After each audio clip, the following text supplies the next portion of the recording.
ఓం శ్రీ సద్గురు చరణారవిందాభ్యాం నమః. ఓం శ్రీ గణేశ శారదా సద్గురు మంగళమూర్తిభ్యో నమః. ఓం నమో భగవతే వేదవ్యాసాయ నమః. ఓం నమః ప్రణవార్థాయ శుద్ధ జ్ఞానైకమూర్తయే నిర్మలాయ ప్రశాంతాయ దక్షిణామూర్తయే నమః. ఓం ఈశ్వరో గురురాత్మేతి మూర్తిభేద విభాగినే వ్యోమవద్వ్యాప్తదేహాయ దక్షిణామూర్తయే నమః. శ్రీ గురుగీత ప్రథమోధ్యాయము. అంటే ఇప్పుడు లోకంలో జనులు నానా జన్మల నుండి కూడా అనేక శరీరాలు ధరిస్తూ ఉన్నప్పటి నుండి కూడా అజ్ఞానము అనే మహాకాల సర్పము చేత కరవబడిపోతూ ఉన్నారు. ఏమీ తెలియని వారే అవుతూ ఉన్నారు. మోహంలో పడిపోతూ ఉన్నారు. మరణించను కూడా మరణిస్తూ ఉన్నారు. ఇది ప్రతి జన్మలో కూడా జరుగుతూనే ఉంటుంది. అజ్ఞానమును మహాకాల సర్పంగా వర్ణించి ఉన్నారు మన మహనీయులు. సర్పానికి విషం ఏంటి? స్వాభావికంగా ఉంటుంది. సహజంగా సర్పానికి విషము స్వభావము. అది ఆ విషయం ఎక్కడ ఉంటుంది? దంతాలలోనే ఉంటుంది. ఆ మహాఫణి కరచినప్పుడు, ఆ మహాసర్పం కరిచినప్పుడు వెంటనే చికిత్స చేయాలి పాము కరిస్తే, లేకపోతే ప్రమాదం తప్పకుండా సంభవిస్తుంది. అలాగే అజ్ఞానము అనేటువంటి ఈ పామునకు మనం ముందు చెప్పుకున్నట్లుగానే ఏం చెప్పుకున్నాము? మన మహనీయులు ఏమని చెప్పారు? అజ్ఞానాన్ని కాలసర్పంతో పోల్చారు.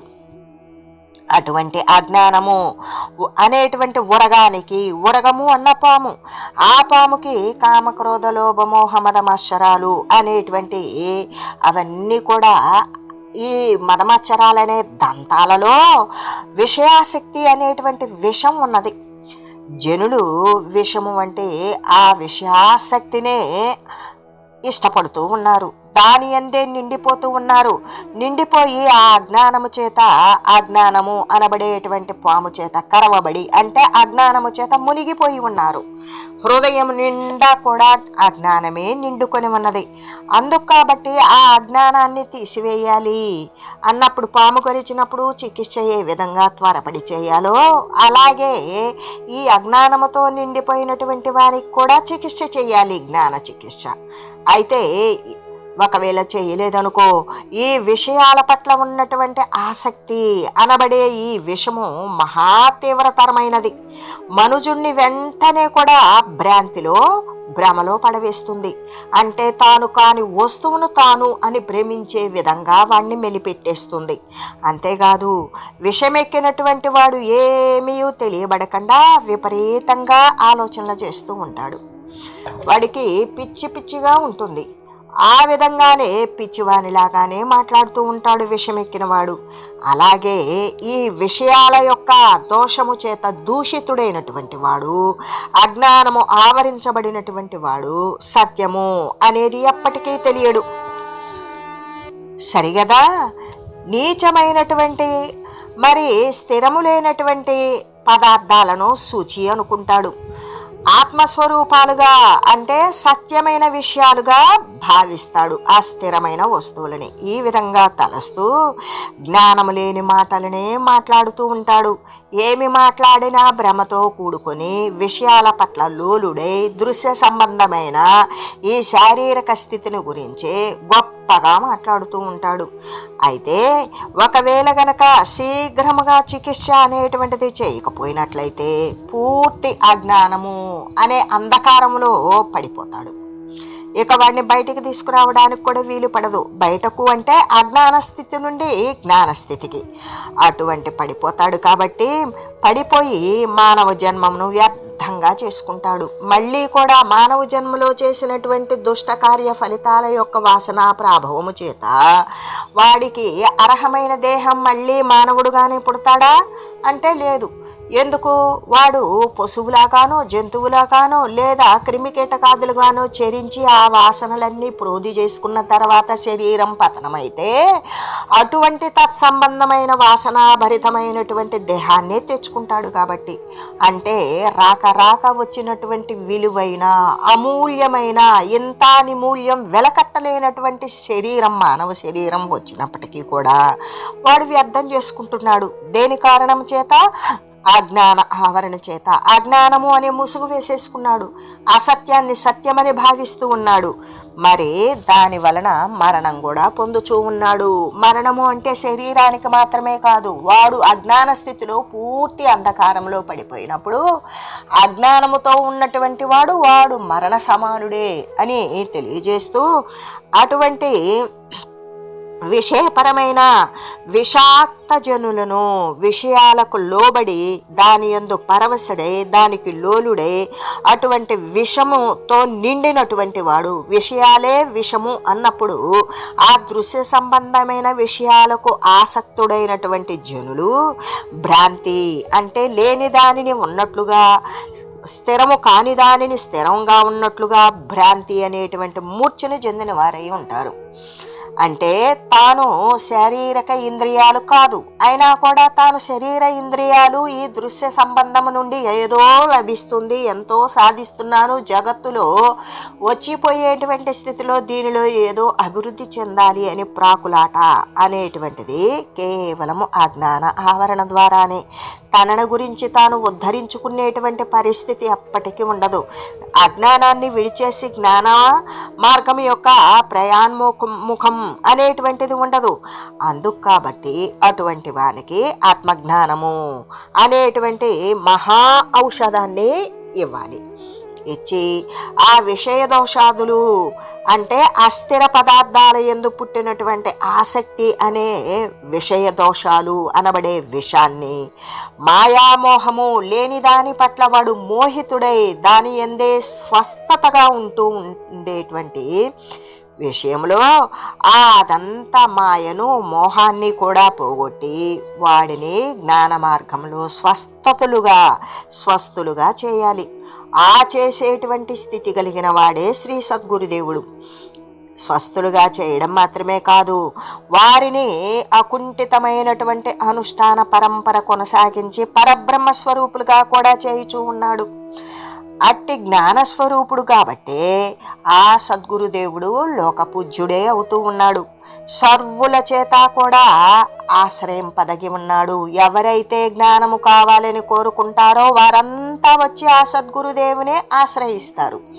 అంటే ఆశ్రయింపదగినటువంటి స్థానం శ్రీ సద్గురుని యొక్క చరణార విందం అని చెబుతూ, కాబట్టి సర్వ విషదోష నివారణ మహావైద్యుడైన ఈ గురుదేవుడు ఎటువంటి వాడు అంటే సర్వ విషయాలు అనబడేటువంటి విషం అనే దోషాన్ని నివారించటానికి సంసిద్ధుడైనటువంటి వాడు, మహావైద్యుడైనటువంటి శ్రీ సద్గురుదేవుడు సర్వాధారుడు. సర్వానికి ఆధారభూతమైన శ్రీ గురు పరమాత్మ కొరకు నా యొక్క విషయ దోష నాశనము కోసము నేను ఈ అస్థిర పదార్థాల యందే నేను సంఘటిల్లుతూ ఉన్నాను కదా, ఆ విషయాలను నశింపజేసే విషయము, ఆ నశింపజేసుకునేటువంటి మార్గము, మరి ఆ విషయ దోషము యొక్క నాశనము కోసము నా యొక్క స్వస్వరూపమైనటువంటి స్థితిని బ్రహ్మజ్ఞానోదయము కోసమే నేను ఎల్లప్పుడూ కూడా ఆ బ్రహ్మజ్ఞానం ఉపదేశించేటువంటి దాని ద్వారా వివేకము, సత్యము అసత్యము అనేది వివేచన చేయగలిగినటువంటి వివేకము కలిగించేటువంటి కలగగా అప్పుడు బ్రహ్మజ్ఞానోదయమే అవుతుంది. ఆ బ్రహ్మజ్ఞానాన్ని నాలో వికసింపజేసేటువంటి ఆ మహనీయుడు శ్రీ గురు పరమాత్మ కొరకు నేను ఎల్లప్పుడూ కూడా ప్రణమిల్లుతూ ఉంటాను అని చెబుతూ, అజ్ఞాన సర్పదాష్టానాం ప్రాణినాం కశ్చికిచ్చకః సమ్యజ్ఞాన మహామంత్ర వేదినం సద్గురుం విన. అంటే ఇది కూడా ఇప్పటిదాకా మనం చెప్పుకున్నటువంటి విషయానికి సంబంధించినటువంటి శ్లోకమే. అయితే అజ్ఞాన సర్పము చేత బాగుగా కాటువేయబడినటువంటి వారి మహావిషం కాటువేయబడినటువంటి సర్పం ద్వారా కాటు వేసినప్పుడు మహావిషం ఉంటుంది. ఆ విషము అనబడేటువంటి విషయ దోషాలు ఏవైతే ఉన్నాయో వాటిని పూర్తిగా నశింపజేయడం కోసం సమ్యక్ దర్శన మహామంత్రవేది సమగ్రమైన జ్ఞానాన్ని దర్శించినటువంటి, సమగ్రమైన పరమాత్మ స్వరూపాన్ని దర్శించినటువంటి మహామంత్రవేది. ఆ మంత్రాలను తెలిసినటువంటి వాడు, మామూలుగా కాదు, మహా గొప్పవాడైనటువంటి వేది. ఆ గొప్ప తత్వాన్ని తెలిసినటువంటి మహనీయుడు అయిన సద్గురువు తప్ప మరి ఒకడు లేనే లేడు. అతడే సర్వజన దీన రక్షకుడు. సర్వజనులు కూడా దీనత్వంతో ఉన్నప్పుడు వారిని అజ్ఞాన స్థితి నుండి లేపి జ్ఞాన మార్గమున పయనింపజేసి పరబ్రహ్మ స్వరూప తత్వాన్ని తెలిసి దాని యందు మమేకం అయ్యేట్టు చేయగలిగినటువంటి ఆ పరమ సద్గురు పరమ పురుష వరేణ్యుని తప్ప ఆయన తప్ప మరొకడు లేనే లేడు. ఆయన మాత్రమే సర్వ దీనులను కూడా, ఆ దీనులు అయినటువంటి జనులను రక్షించేటువంటి ఉత్తమోత్తముడు అని శ్రీ గురుదేవుడు సకల అజ్ఞాన కాలద సర్ప దష్ట అయిన సర్వజన విష సర్వ స్వహరం హరుడని, జ్ఞానస్వరూపుడని, సర్వలోక పూజ్యుడని ఇక్కడ ఈ విధంగా శ్రీ సద్గురుదేవుని గురించి తెలియజేస్తూ, అంతేకాదు హేతవే జగతామేవా సంసారార్ణవ సేతవే ప్రభవే సర్వ విద్యానాం సంభవే గురవే నమః. ఎలాగంటే హేతవే జగతామేవా అనేటువంటి అంటే ఏవా అనేటువంటి శబ్దం మరొక దానిని గురించి దూరీకరించేటువంటి నిశ్చయాన్ని గురించే తెలుపుతుంది. హేతవే అనేటువంటి విషయాన్ని అంటే శ్రీ గురు పరమాత్మ యొక్క సర్వలోకాలకు కారణంగానే అయ్యున్నాడు. అన్ని లోకవాసులందరూ కూడా మళ్ళీ లోకాలలోకి వచ్చేటువంటి శరీరాలు ధరించకుండా పరమాత్మ యందు మమేకం అవ్వాలి అంటే శ్రీ సద్గురుదేవుని అటువంటి మహామంత్ర వేదిని మాత్రమే అనుసరించి ఆశ్రయించి వాని యొక్క జ్ఞానోపదేశము చేత, వాని యొక్క కరుణా విశేష భాగ్య వశము చేత వాడు మళ్ళీ కూడా ఇటువంటి లోకానికి రాకుండా ఉండగలిగినటువంటి స్థితిని సంపాదించుకుంటూ ఉంటాడు. అంతేకాదు ఏవా అంటే మరి ఒక అనేటువంటి విషయాన్ని గురించి, దేనిని దూరీకరించాలి అనేటువంటి విషయాన్ని తెలియజేస్తూ, అయితే ఏవా అంటే పలానా కారణంగానే భగవంతుడు ఉన్నాడు అంటే మరి ఒక విధంగా లేడు అనే కదా అర్థం సిద్ధిస్తుంది. ఇదిగో ఈ కారణం చేత భగవంతుడు ఉన్నాడు అన్నప్పుడు మరి ఒక విధంగా లేడు అనే కదా అక్కడ విషయం అర్థమవుతుంది. అదే విధంగా అదేమిటంటే వేదాంతంలో మనకి ఆరంభవాదమని, పరిణామవాదమని, వివర్తవాదము అని 3 రకాలైనటువంటి వాదనలు ఉన్నవి. అంటే ఎవరికి వారు తోచినట్లుగా వారు వారి యొక్క భగవంతుని యొక్క స్థితిని గురించి ఈ విధంగా వాద ప్రతివాదాలు ఉన్నాయి. అయితే ఇందుట్లో 3 వాదాలు ఏంటి? ఆరంభవాదము, పరిణామవాదము, వివర్తవాదము మనం చెప్పుకునే వాటిలో. అయితే ఆరంభవాదము అంటే పిత పుత్రులకు కారణభూతుడవుతాడు. అంటే తండ్రి కొడుకున్నాడు, కొడుకు కారణభూతుడెవడు? తండ్రియే.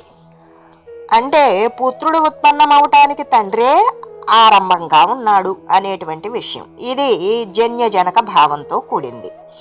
అయితే ఆ ప్రకారమే సకల జగత్తుకు కూడా ఈశ్వరుడు ఆరంభకుడు అయ్యి అంటే జనకుడుగా ఉన్నాడు అన్నట్లయితే అప్పుడు 2 వస్తువులు ఉండాలి కదా. ఏది? పితాపుత్ర అన్నప్పుడు 2 వస్తువులు ఉండాలి. సృష్టికి పూర్వమే అంటే ఈశ్వరుడే ఆరంభకుడే తండ్రి స్థానంలో ఉన్నాడు అన్నప్పుడు అక్కడ తండ్రి కొడుకు అనేటువంటి 2 వస్తువులు ఉన్నాయి కనుక ఇది ఈ వాదానికి సరి అయినది కాదు. అంతేకాదు రెండవది ఏంటి? పరిణామవాదము. ఆరంభవాదములో ఏ విధంగా 2 వస్తువులు సరిగాదో, ఏది? పుత్రునికి పితే ఆరంభకుడైనట్లుగా ఈశ్వరుడే ఈ దీనికి ఆరంభము అన్నప్పుడు ఇక్కడ తండ్రిగా ఒకవేళ ఆ ఈశ్వరుడే గనక తండ్రిగా ఉన్నట్లయితే ఆరంభంలో మరి 2వ వస్తువు పుత్రుడుగా కూడా ఉంటాడా? అంటే ఇక్కడ ఏకో బ్రహ్మం ద్వితీయం నాస్తి అని చెప్పుకుంటున్నాం కదా, ఒక వస్తువు తప్ప మరొకటి లేదు అని చెప్పుకుంటున్నాం కదా. అందుకు కాబట్టి ఇక్కడ 2 కనపడుతున్నాయి కాబట్టి ఆరంభవాదము అనేటువంటిది సరి అయినటువంటి విచారణ కాదు. రెండవది పరిణామవాదము. ఇది మార్పు చెందుతూ ఉంటుంది. ఏ విధంగా? పాలు పరిణమించి పెరుగైంది. పాలల్లో మనం తోడేసాం, ఏమైంది? అది పెరుగైంది. కానీ పెరుగు మళ్ళీ పాలవుతుందా? పాలు కాదు. అయితే ఇచ్చట ఒకే వస్తువు ఉన్నప్పటికీ కూడా మార్పు చెందింది. ఏ విధంగా? అక్కడ ఉన్నది వస్తువు పాలు, ఆ పాలు పెరుగుగా మారింది. ఏ విధంగా మార్పు చెందింది? కాబట్టి ఇక్కడ మార్పు చెందటం అనేటువంటి ధర్మం ఒకటి ఉన్నది. ఆ విధంగానే బ్రహ్మము గనక జగత్తుగా మారింది అని చెప్పినట్లయితే అది బ్రహ్మము అనేటువంటిది మార్పు చెందనటువంటి విషయం, అవికార వస్తువు. అక్కడ పరిణామ వస్తువు కానే కాదు, పరిణామం అంతా జగత్తుకు సంబంధించింది. మరి మార్పు వికారము లేని వస్తువు కాబట్టి ఆ విధంగానే బ్రహ్మమే జగత్తుగా మారింది అని మనం తెలియజేసుకున్నామా? అంటే అపరిమాణమయుగు అంటే మార్పే చెందనటువంటి అపరిణామి, అంటే మార్పు చెందనటువంటి పరమాత్మకు పరిణామిత్వము, మార్పు చెందినటువంటి విషయాన్ని చెప్పవలసి వస్తుంది కదా. ఏ విధంగా పాలు మారి పెరుగైంది, పాలు పేరుకొని పెరుగైంది అన్నట్లుగానే ఇక్కడ పాలు పెరుగుగా మారింది. అట్లాగే పరమాత్మే ఈ విధంగా జగత్తుగా మారాడు అని చెప్పేదానికి ఏమైనా ఉన్నదా? అంటే పరమాత్మకు మార్పు అనేది చెప్పవలసి వస్తుంది. కాబట్టి కనుక ఇక్కడ పరమాత్మ అనేటువంటిది కాబట్టి అది కూడా సరైంది కాదు. మరి ఏమిటి అంటే ఏ విధంగా? అంటే బ్రహ్మమే జగత్తుగా మారింది అనేటువంటి వాదం, పరిణామవాదం కూడా సరి అయింది కాదు. మూడవదైనటువంటి వివర్తవాదము, ఇదైతే సరిపోతూ ఉన్నది. ఏ విధంగా? త్రాడును గాంచి సర్పభ్రాంతి కలిగింది. అక్కడ ఉండేటువంటిది ఒకే వస్తువు. సర్పభ్రాంతి దేని మీద కలిగింది? తాటి మీద కలిగింది. తాడును చూసినప్పుడు తాటి మీద మనకు సర్పభ్రాంతి కలిగింది. అయితే సర్పభ్రమకు కారణం ఏంటి? త్రాడే. ఆడ త్రాడే లేకపోతే దాని మీద సర్పం ఉన్నది అని మనం భావించాం. అంటే ఆ భ్రాంతికి కారణం ఎవరు? అంటే తాడే. అట్లాగే అదే విధంగా జగత్తుకి పరమాత్మే కారణుడు. ఏ విధంగా? అంటే సర్పము అనే భ్రమించేదానికి తాడు కారణమైనట్లుగానే జగత్తు అని భ్రమించేదానికి పరమాత్మే కారణుడు. అజ్ఞానము చేతే జగత్తు తోస్తూ ఉన్నది, వాస్తవానికి ఎక్కడా లేదు. కాబట్టి హేతవే ఏవా అంటే కారణభూతుడే. దేనికి? అంటే ఆ కారణము చేత మరి ఒక కారణము చేత కాదు అని చెప్పేదానికి ఏవా కారణభూతుడే అనే అర్థాన్ని మనం చేయవలసి వస్తుంది. ఏవా అనే కారణమునకు అంతటి ప్రయోజనం ఉన్నది అని మనం తెలుసుకోవాలి. అంతేకాదు సంసారము అనే సముద్రాన్ని దాటడానికి సేతువుగా శ్రీ గురు పరమాత్మ ఉన్నాడు. ఇప్పుడు పరబ్రహ్మతత్వాన్ని మనం ఏ విధంగా? ఆరంభవాదము, పరిణామవాదము, వివర్తవాదము. అయితే ఆరంభవాదములో తండ్రి కొడుకు ఇద్దరు, అయితే రెండు కాదు కాబట్టి అది సరి అయింది కాదు. ఇక్కడ పరిణామవాదము, పాలు విరిగి మరి పెరుగవుతుంది. ఇక్కడ మార్పు చెందనటువంటిది బ్రహ్మతత్వం కాబట్టి బ్రహ్మమే జగత్తుగా మారాడు అనేది సరైనది కాదు, దాన్ని వదిలివేశాం. మూడోది వివర్తవాదము. ఏ విధంగా? త్రాడును గాంచి సర్పభ్రాంతి కలిగినది. తాడు మీద మనకి పాము ఉన్నట్లుగా భ్రాంతి కలిగింది. భ్రాంతి తొలగించుకుంటే ఉండేటువంటి తాడే. అంటే సర్పభ్రమకు తాడే కారణమైనట్లుగానే జగత్తుకు పరమాత్మే కారణుడు. అజ్ఞానము చేత మాత్రమే జగత్తు తోస్తుంది, భ్రమజనితమైన అవిద్యా కారణము చేతనే జగత్తు తోస్తుంది. కానీ అక్కడ ఉండేటువంటిది ఎప్పటికీ జగత్తు లేదు. ఉండేటువంటిది కారణ కార్యాలు సర్వము కూడా బ్రహ్మము తప్ప మరో వస్తువు లేదు అని తెలియజేస్తూ, అంతేకాదు సంసారము అనేటువంటి ఈ యొక్క శరీరాల యొక్క రాకపోకలను ఆపడానికి వారధి ఏమైనా ఉన్నదా? అంటే సాగరాన్ని దాటడానికి ఓడలు, నావలు ఇటువంటివి ఏ విధంగా ఉంటాయో అలాగే ఈ సంసారము అనేది దాటివేయడానికి, మళ్ళీ శరీరాల యొక్క ఆగమన తిరోగమనాలు అనేవి లేకుండా శాశ్వతమునందు సమాప్తి అవ్వడానికి ఏమన్నా ఉన్నదా? అంటే ఆ సేతువే శ్రీ గురు పరమాత్మ. వారధి ఉంటే సముద్రాన్ని సులభంగా దాటొచ్చు కదా. అట్లాగే చిన్నవారైనా పెద్దవారైనా ఏ జాతి వారైనా సేతువుని ఆశ్రయించి దాటవచ్చు. దాటాలనుకున్న ప్రతి ఒక్కరూ ఏ యొక్క చిన్న పెద్ద వయో తేడా కూడా లేకుండా ఆ యొక్క సాగరం పైన ఏదైతే దాటడానికి సేతువు నిర్మించబడిందో దాని ప్రకారం వెళ్ళిపోవచ్చు. అట్లాగే శ్రీ గురువు యొక్క తత్వ ఉపదేశము ద్వారా ఈ సంసార సముద్రాన్ని తరించి ఏ వయసు వారైనా, ఏ వర్గం వారైనా, ఏ లింగం వారైనా, ఏ యొక్క జాతి మత కుల భేదాలు లేకుండా ఎవరైతే ఆ తత్వాన్ని ఆశ్రయిస్తారో అటువంటి వారు గురువు బోధించేటువంటి జ్ఞానోపదేశం ద్వారా ఈ సంసారము అనేటువంటి దాన్ని తరించిపోతారు.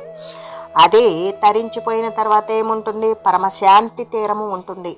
అది ఆ తీరము, ఆ గురుదేవుడు చేర్చినటువంటి తీరము ఎటువంటిది అంటే పరమ ప్రశాంతి నిలయము. దాన్ని చేరవచ్చు. అయితే సముద్రము మహాభయంకరమైనది కదా. దాంట్లో ఏముంటాయి? తిమింగలాదులు, పెద్ద పెద్ద చేపలు, మొసళ్ళు, భయంకరమైనటువంటి ఇంకా నీటి జంతువులు ఉంటాయి. ఆ ప్రకారంగానే ఈ సంసార సాగరంలో కూడా రాగము, ద్వేషము అనబడే తిమింగలాదులు ఉంటాయి. విషయ ప్రవృత్తులు అనేటువంటి మొసళ్ళు ఉంటాయి. అయినప్పటికీ కూడా శ్రీ గురుదేవుని యొక్క అనుగ్రహము చేత, శ్రీ గురువు యొక్క దయా కటాక్షము చేత తత్వము అనే ఉపదేశాన్ని దృఢమైనటువంటి వారధి మీద శ్రీ గురుదేవుడు చేసినటువంటి శాశ్వతమైనటువంటి తత్వాన్ని ఉపదేశించే దృఢమైనటువంటి వారధి మీద ఎవరైతే ఎక్కారు వారందరూ కూడా ఈ సంసారము అనేటువంటి సాగరాన్ని దాటివేస్తూ ఉన్నారు. దాటివేసిన ప్రతి ఒక్కరూ కూడా నిత్యమైనటువంటి సుఖాన్ని పొందుతూనే ఉన్నారు. సమస్త విద్యలకి కూడా ఉత్పత్తి స్థానం ఏంటి అంటే శ్రీ గురుదేవుడే ఉన్నాడు. ఎక్కడ ఉత్పన్నమవుతున్నది సమస్త విద్యలు అంటే శ్రీ గురువు యొక్క వాక్సుదే సర్వ విద్యలు కూడా ఉత్పత్తి స్థానము. వాక్పతిగా ఉన్నాడు. అంతేకాదు విద్యాస్వరూపుడకు శ్రీ గురుదేవుని యొక్క అనుగ్రహం వల్లనే సకలమైనటువంటి విద్యలు కూడా వస్తూ ఉన్నవి. ఇంకా సర్వ పాపాలు అనే అజ్ఞానాన్ని హరించి వేస్తాడు. అంతేకాదు మంగళ స్వరూపుడైన ఈశ్వరునిలాగానే సర్వ శుభాలను ఇచ్చేవాడే అయి ఉన్నాడు శ్రీ సద్గురుడు.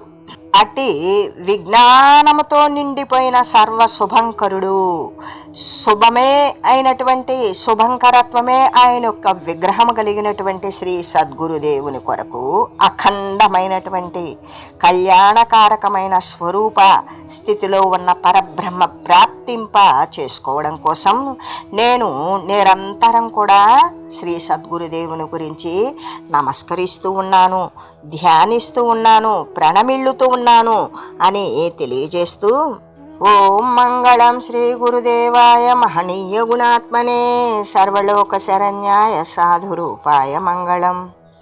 ఓం లోకా సమస్త సుఖినో భవంతు. ఓం శ్రీ సద్గురు పరబ్రహ్మార్పణమస్తు. ఓం తత్సత్.